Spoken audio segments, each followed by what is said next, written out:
Hello everyone, पिछले videos में हमने पढ़ा था सब्सिडरी अलायंस के बारे में, डॉक्ट्राइन ऑफ लैप्स के बारे में। सब्सिडरी अलायंस जो कि लॉर्ड वेलेस्ली के द्वारा इंट्रोड्यूस की गई थी और जो डॉक्ट्राइन ऑफ लैप्स था वो लॉर्ड डलहौजी की। अब हम पढ़ेंगे administration of the empire. See the East India company's victory at the Plassey and its gain of Diwani right led to it being scrutinized by the English Parliament। अब ईस्ट इंडिया कंपनी जो थी उसको पता है बैटल ऑफ प्लासी में victory मिल गई थी और उसे दीवानी राइट्स भी मिल गए थे ताकि जो बंगाल के जो रेवेन्यू वगैरह है ये कलेक्ट कर सकता है। तो उसके बाद स्क्रूटनाइज मतलब इसकी बहुत ज़्यादा देखरेख होने लगी, किसके द्वारा? इंग्लिश पार्लियामेंट जो कि इंग्लैंड में थी, यूरोप में। Soon the Regulating Act of 1773 was passed and its act gave the government more administration control over the company's territories in India। अब क्या हुआ? रेगुलेटिंग एक्ट बनाया गया 1773 में। इसके बाद क्या हुआ कि जो ब्रिटिश गवर्नमेंट है इंग्लैंड में, उसका जो कंपनी है उसका शासन कौन देखेगी, कंट्रोल करेगी? ब्रिटिश गवर्नमेंट जो कि वहाँ पे है इंग्लैंड में। वो इंडिया की जितनी भी टेरिटरीज हैं कंपनी के कंट्रोल में उसकी देखरेख करेंगे।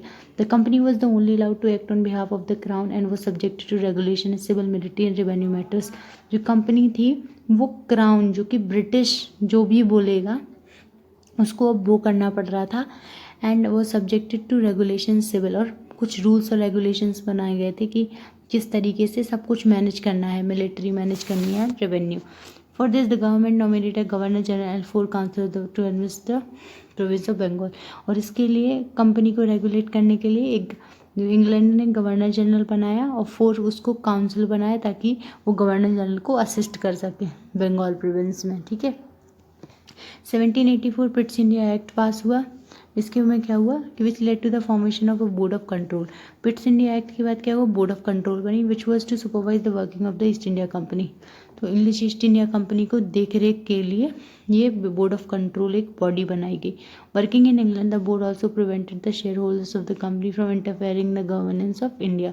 देखो ये जो कि इंग्लैंड में सारे रूल्स बन रहे थे लेकिन इंडिया में सारे इम्पोज हो रहे थे, तो इन्होंने जो शेयर होल्डर्स थे कंपनी में उनको मना किया कि आप अपना इंटरफेयर नहीं कर सकते हो कंपनी के मैटर्स में, क्योंकि हम इंग्लैंड में बैठ के कंपनी चला रहे हैं इंडिया में। ठीक है, it consist of 6 members who included secretary of general from the British cabinet. इसीलिए जो 6 मेंबर की एक तरीके का वो बनाया गया group who included a secretary of state, और जो सेक्रेटरी ऑफ स्टेट कहाँ से था? ब्रिटिश कैबिनेट से, मतलब इंग्लैंड से था, जो कि सुपरवाइज कर रहा था हर चीज़ इंडिया में। Next the British parliament pass the charter act in 1830। अब क्या हुआ? पहले हुआ रेगुलेटिंग एक्ट पास हुआ, दूसरा पिट्स इंडिया एक्ट, एंड सेकेंड क्या हुआ? चार्टर एक्ट पास हुआ 1813 में। It new the charter of the English East India company and all the act also terminated the company monopoly in India, also allowed private bodies to invest in Indian trade। तो इसमें क्या हुआ? इस act के आने के बाद क्या हुआ? ईस्ट इंडिया कंपनी की जो मोनोपोली थी कि हमारा ही सब कुछ चलेगा वो हट गया, और जो प्राइवेट कंपनी थी वो भी इंडियन ट्रेड में इन्वेस्ट करने लगे। अब वो भी अब अपना इन्वेस्ट करने लगे ताकि उन्हें भी प्रॉफिट हो। It also ended the East India company T trade with China. जो इंग्लिश ईस्ट इंडिया कंपनी का जो टी ट्रेड था चाइना से, जो टी का व्यापार था, वो खत्म कर दिया इस एक्ट ने। More over the governor general was made the effective ruler of the companies territory in India. और जो गवर्नर जनरल था वो रूलर बन गया कंपनी की जितनी भी टेरिटरीज है उनको कंट्रोल करने के लिए। अब कोई बाहर से कोई कंपनी अपना रूलर नहीं अपॉइंट कर सकती थी। Okay, Warren Hastings military administration। Warren Hastings expanded the army as soon as he was appointed as the governor general। तो वॉरेन हास्टिंग कौन बन गया? गवर्नर जनरल बन गया 1773 में। कहाँ का? बंगाल का। Sepoys were recruited from the Bengal army from the Awadh and the Banaras region. तो जो बंगाल की आर्मी में सीपो वो थे मिलिट्री के लोग, वो अवध के थे, बनारस के थे।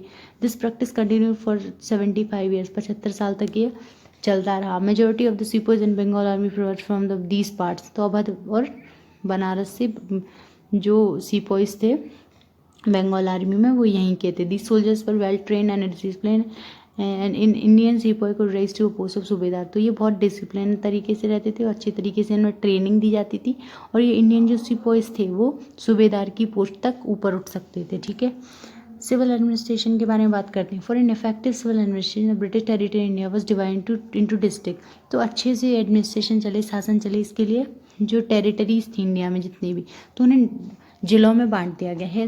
District became the basic unit of the administration. तो सबसे छोटी जो यूनिट थी वो थी विलेज, ठीक है। वहाँ पे भी एक कलेक्टर या मजिस्ट्रेट होता था। और देखो कलेक्टर, मजिस्ट्रेट और जज जो होते थे, 3 ऑफिसर्स होते थे डिस्ट्रिक्ट लेवल पे, ठीक है।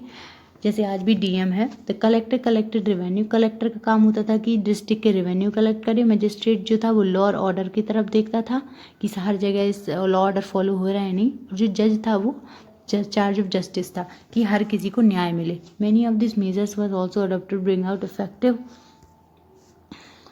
Effective administration.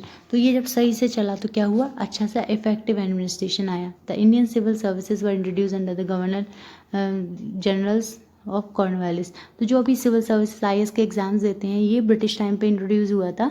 तो governor generalship of Lord Cornwallis ने इंट्रोड्यूस किया था। In order to train the civil servant the Fort William college was set up. तो जो सिविल सर्वेंट्स को ट्रेन करने के लिए फोर्ट विलियम कॉलेज बनाया गया बंगाल में, ठीक है, कलकत्ता में लॉर्ड वेलेस्ली ने बनवाया, ठीक है, जिसने वो क्या किया था लॉर्ड वेलेस्ली ने, और सब्सिडरी अलायंस भी इसी ने इंट्रोड्यूस की थी। The college was later replace by East India college at Haileybury in England. तो ये जो कॉलेज था कलकत्ता में हट के कहाँ हो गया, इंग्लैंड में हो गया Haileybury college. Though the civil servant begin to be selected through a competitive exam, it was difficult for the Indians to appear for the exam and it was held in England. तो ये जो Indians थे civil servant बनने के लिए इन्हें बहुत ज़्यादा मतलब नहीं अपियर हो सकते थे इंडियंस, उन्हें एग्ज़ाम देने से मना था। तो क्या हुआ, it was difficult for the Indians, और इंडियंस के लिए बहुत डिफ़िकल्ट था कि जो इंग्लैंड में एग्ज़ाम हो रहे हैं IAS की वहाँ पे देने जाए सिविल सर्विसेज की। Moreover the Indian were barred from competing with the higher post. मतलब उन्हें मना थी कि आप कोई बहुत बड़ी बड़ी पोस्ट पे आप कॉम्पीट नहीं कर सकते हो, आप कंपटीशन में नहीं बैठ सकते हो। Satyendra Nath Banerjee were the first senior to pass the examination. Satyendra Nath Banerjee जो थे वो पहले ऐसे इंडियन थे जिन्होंने सिविल सर्विस के एग्जामिनेशन को पास किया था, okay. And police administration, see Lord Cornwallis who was a permanent police force in India. Lord Cornwallis ने ही सिविल एडमिनिस्ट्रेशन की पहली बार कॉलेज बनवाया था, उन्हीं ने परमानेंट पुलिस फोर्स इंडिया में लाया था, ठीक है। थाना और police station headed by a daroga was set up in every district. Kotwals and the chowkidars were appointed to look after the law and the order in the town. तो एक दरोगा होता था थाने में जो कि पुलिस स्टेशन का पूरा देखता था, और हर डिस्ट्रिक्ट में पुलिस स्टेशन होती थी। कोतवाल और जो चौकीदार होते थे वो किस लिए अपॉइंट किए जाते थे, मतलब रखे जाते थे ताकि लॉ और ऑर्डर मेंटेन कर सके। आज भी पुलिस का काम यही होता है। The administration of police in entire district was supervise the district administration. जो पुलिस एडमिनिस्ट्रेशन था SP का काम वो DM देखता था, जो आज के समय में हम कह सकते हैं। The police force during the colonial period was infamous for corruption and operation. तो बहुत मतलब ये लोग किस चीज़ के लिए फेमस थे, करप्ट थे और लोगों को नीचा दिखाते थे, ऑपरेस करते थे, छोटे छोटे घूसखोरी लेते थे। Moreover the Indians could not get promotion to the higher rank in the police services. और जो इंडियंस होते थे वो पुलिस सर्विसेज में ज़्यादा बड़ी रैंक तक नहीं उठ सकते थे, उनकी छोटी ही रैंक होती थी, okay. Then the administration of police in the entire district was supervise the district administration, okay. So judicial ये पढ़ चुके हैं। The judicial administration, Warren Hasting and the Lord Cornwallis took step to bring out the proper judicial system in India. तो जो judicial system लाने के लिए जज बनाया गया, किस तरीके से जज सुप्रीम कोर्ट वगैरह लाने के लिए, ये दो बहुत ही मेन लोग हैं, ठीक है। पुलिस सिस्टम भी लाया। Prior to the introduction of the Indian penal code and the codes of civil and criminal the procedures in 1873, the judicial system in India was based on religious texts like Shastras and the Shariat. तो पहले आने से पहले ये जो penal code वगैरह आए हैं, इसके आने से पहले जो पूरा जुडिशियल सिस्टम था वो रिलीजियस टेक्स्ट पे बेस्ड था, जैसे शास्त्र और शरीयत, हिंदूज के शास्त्र और शरीयत, मतलब जो हिंदू और मुस्लिम है उनकी आइडियोलॉजीज पे बेस्ड था, okay. Then texts like codification of law came, the establishment of rule of law, equality before the law. तो equality before the law मतलब कि जो कोर्ट है उनके लिए सब एक से हैं, सारे मुस्लिम हिंदू कोई नहीं, सब एक है। The administration thus begin to be based on the law rather than on the wishes of the ruler. तो रूलर हुआ करता था, उसकी विशेष पे नहीं एडमिनिस्ट्रेशन चलेगा, शासन, लेकिन जो लॉज बनाए गए हैं उनके हिसाब से चलेगा। More importantly every person in the country became equal before the law regardless of caste class gender. तो हर जो इंसान था कंट्री में एक सा बन गया, उसकी कास्ट या फिर उसकी क्लास या फिर उसका जेंडर कुछ नहीं देखा, बस वो इंसान है इसलिए वो एक ही होंगे। In reality the European always had a superior position in the eyes of the law. लेकिन रियलिटी में क्या था, जो यूरोपियंस थे उनकी जो पोजीशन थी वो ज़्यादा सुपीरियर थी। ठीक है। And hierarchy of courts were also restored in the country with the supreme court at the top. तो अभी भी पता है जो सुप्रीम कोर्ट है वो टॉप पे होता है। हायरकी का मतलब है एक जैसे डिस्ट्रिक्ट है उसके नीचे तहसील है, उसके नीचे गांव है, एक्सेट्रा। तो सुप्रीम कोर्ट सबसे बड़ा था। Below it was high court at Calcutta, Madras and Bombay. तो हाई कोर्ट जो था उसके नीचे था, जहाँ कैलकाटा, मद्रास और बॉम्बे में बनाया गया। The district and the registrar court were further below in the hierarchy.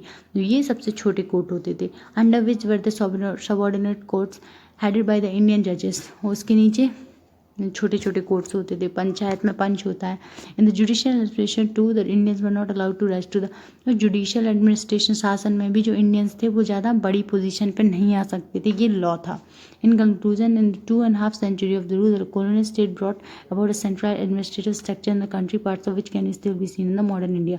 तो हम ये कंक्लूड कर सकते हैं इस चैप्टर में कि जो 250 साल का रूल था ब्रिटिशर्स का, जो कॉलोनियल स्टेट था, उसने क्या सेंट्रलाइज एडमिनिस्ट्रेशन लाया, बहुत सारी सेंट्रलाइजेशन लाए, सारे पार्ट्स को इंडिया के एकजुट करा। तो स्ट्रक्चर जो आप आज भी देख सकते हैं वो जब ब्रिटिशर्स आए थे उन्हीं की देन है ये। तो हम कह सकते हैं कि जो ब्रिटिशर्स का आना पूरी तरीके से गलत नहीं था। उन्होंने हमें डेमोक्रेसी दी, गवर्नमेंट का सिस्टम दिया, कोर्ट्स बना के दिया, इंग्लिश एजुकेशन का इंट्रोडक्शन किया और जो सोशल नॉर्म्स थे वो हटाए। Thank you so much. ये इस सेकंड चैप्टर था 8th क्लास का जो यहाँ फिनिश होता है। Thank you.